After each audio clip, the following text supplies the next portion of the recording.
Hi అండి, welcome back to rupees kitchen. ఈరోజు మన కిచెన్లో దోసకాయ పప్పు అండి. దాని తయారీ విధానం చూద్దామా. ఒక టీ గ్లాస్ అంతా కందిపప్పు అండి, కడిగేసి ఒక 1 అవర్ నానబెట్టేసుకోవాలండి. మీకు ఒక మంచి టిప్ చెప్తానండి పప్పుల గురించి. వీడియో ఎక్కడ స్కిప్ చేయకుండా చూడండి లాస్ట్ వరకు. మనం కడిగి నానబెట్టుకున్న కందిపప్పుతో ఒక గ్లాస్ కందిపప్పుకి 2 గ్లాసెస్ వాటర్ వేసుకోవాలండి. ఏ గ్లాస్లో మనం కందిపప్పు తీసుకున్నామో ఆ గ్లాస్లోనే 2 గ్లాస్ వాటర్. ఇంకా దోసకాయ ముక్కలు దీంట్లో వేసేసుకోవాలి, గింజతో సహా వేసుకోవాలండి, చాలా టేస్ట్ బాగుంటుంది. దీంట్లోనే పెద్ద సైజ్ 2 టమాటాలు ఇలా 4గా కట్ చేసుకొని వేసుకుంటే పప్పులోకి చాలా బాగుంటుందండి. ఒక చిన్న సైజ్ ఉల్లిపాయ, ఒక 4 రెబ్బలు వెల్లిపాయలు. నేను ఎక్కువగా పొట్టుతోనే యూజ్ చేస్తానండి. ఒక 2 రెక్క కొంచెం కరివేపాకు, ఒక 4 పచ్చిమిర్చి అండి. ఇంట్లో ఒక 1/2 టీ స్పూన్ పసుపు వేసుకొని ఇప్పుడు గ్యాస్ మీద పెట్టేసుకుందామండి. ఒక 4 విజిల్స్, ఒక 4 విజిల్స్ అంతా పప్పు బాగా ఇలా ఉడికిపోతుందండి. ఇప్పుడు దీంట్లో కారానికి సరిపడినంత కారం వేసుకోవాలండి. నేనైతే ఒక 3 స్పూన్స్ వేస్తున్నాను.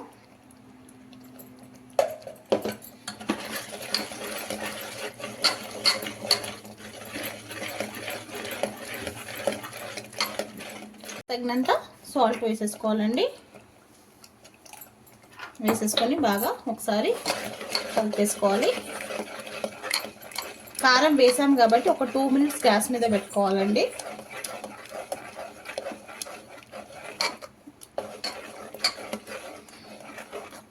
ఇలా ఒక కడాయి పెట్టుకొని దాంట్లో 2 టేబుల్ స్పూన్ ఆయిల్ వేసుకోవాలండి. ఆయిల్ కాగాక ఒక 4 రెబ్బలు వెల్లిపాయ దంచి వేసేసుకోవాలండి. ముందుగా ఫస్ట్ వెల్లిపాయ వేసుకోవాలండి, ఎందుకంటే అది కొంచెం ఫ్రై కావాలి కాబట్టి. ఇది వేసుకున్న తర్వాత దీంట్లో ఒక స్పూను ఆవాలు, జీలకర్ర, నేను 2 ఇలా మిక్స్ చేసి పెట్టుకుంటానండి. దీంట్లోనే కొంచెం మెంతులు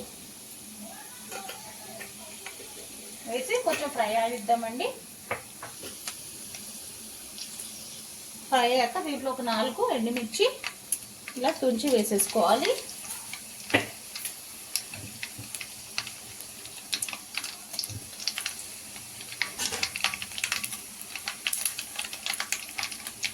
ఎండుమిర్చి బాగా ఫ్రై అయితే టేస్ట్ చాలా బాగుంటుందండి.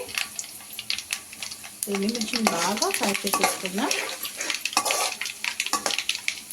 దీంట్లోనే కొంచెం ఇంగువ,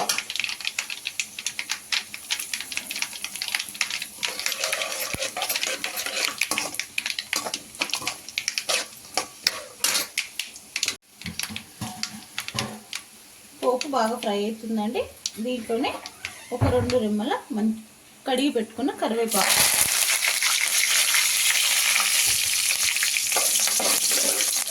పోపు బాగా ఫ్రై అయిపోయింది. ఇప్పుడు పోపుని గ్యాస్ ఆఫ్ చేసేసుకోవాలి. మనం ఈ పప్పులో వేసేసుకుందాము.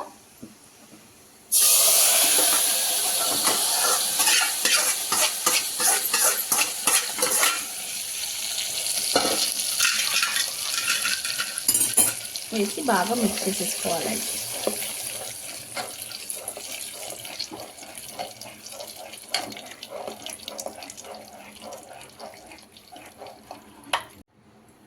ఏ రెసిపీ అయినా లవ్తో కేర్తో చేస్తే సింపుల్ రెసిపీ కూడా సూపర్ రెసిపీ అవుతుందండి.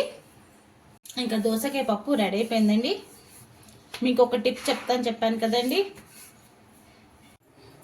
మనం ఏ పప్పు వండుకున్న ముందు పెసరపప్పు కానీ, శనగపప్పు కానీ, కందిపప్పు కానీ 1 గంట ముందు నానబెట్టుకొని తర్వాత కుక్ చేస్తే మనకి గ్యాస్ ప్రాబ్లం ఉండదండి. ఇది ఒక మంచి టిప్ హెల్త్ గురించి, అందుకే మీకు చెప్పానండి నేను.